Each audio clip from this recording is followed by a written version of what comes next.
അപ്പോൾ നമ്മൾ ഇന്ന് കോയമ്പത്തൂരിൽ ലോഡ് എടുക്കാനില്ല. അങ്ങനെ പോവാണ്. ബസ്സാരൊന്നും മാറി തരുന്നില്ല. എത്ര നാളെ വില ഓട്ടോയ്ക്ക് ചെയ്യാൻ പറ്റുമല്ലോ. അങ്ങനെ പോവന്നെ, വേറെ വഴിയൊന്നുമില്ലല്ലോ. കുറച്ച് കഴിഞ്ഞപ്പോൾ വണ്ടി അതൊന്ന് സൈഡാക്കി, നേരുന്ന സ്ഥലത്ത് സൈഡാക്കി. ഡീസൽ ഉണ്ടോയെന്ന് നോക്കണ്ടേ, എന്നിട്ട് കുത്തി വെക്കുകയാണ് ഡീസൽ മറ്റേ ഡീസൽ.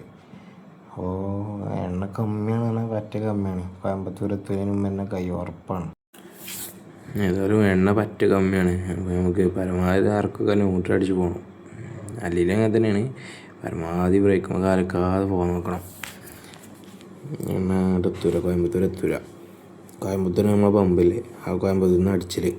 ഏതായാലും കോയമ്പത്തൂർ എത്തി. അതിന് മുമ്പ് എണ്ണ തീർന്നു. ഞാൻ വണ്ടിയുടെ 3 കുപ്പിയൊക്കെ ഞാൻ എടുത്ത് പോകുന്നു.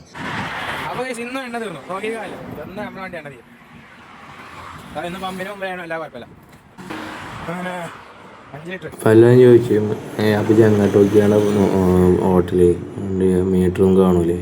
ഇതിന് മീറ്ററൊന്നും വർക്ക് ചെയ്ത് കാണില്ല. മീറ്റർ നല്ലപോലെ ക്ലിയർ അല്ല. എണ്ണ പാർന്ന് കഴിഞ്ഞിട്ട് അടുത്ത ടാസ്ക് പറഞ്ഞാൽ വണ്ടി സ്റ്റാർട്ടാക്കലാണ്. ഡീസൽ കഴിഞ്ഞാലേ, അപ്പോൾ വണ്ടി സ്റ്റാർട്ടാക്കാൻ കുറച്ച് ഇതിന് പമ്പില്ല, ഹാൻഡ് പമ്പൊന്നും. ലോഡൊക്കെ കിട്ടിയപ്പോൾ വൈകുന്നേരമായി. ഞാൻ വീടെടുക്കാൻ നിന്നില്ല. ഞാൻ പെട്ടെന്ന് പോകുന്നു.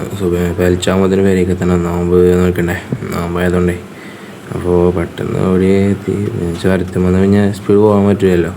ഗിയറൊക്കെ ഡൗൺ ചെയ്ത് പരമാവധി പതുക്കെ പോരാണ്ടുള്ളൂ. അങ്ങനെ വല്ല ഇങ്ങനെ പോകുന്നു. ചുരം കഴിഞ്ഞിട്ട് പിന്നെ ഞാൻ ഫാസ്റ്റ് കൂട്ടി. ലോഡ് ഏതായാലും നാട്ടിൽ തന്നെ ആയതുകൊണ്ട് വണ്ടി അവിടെ നിർത്തിയിട്ട് വരികയാണ് പോയാൽ മതി. ലോഡ് ഇറക്കി കഴിഞ്ഞിട്ട് ഒരാൾ വിളിച്ചു പണിക്കാർ.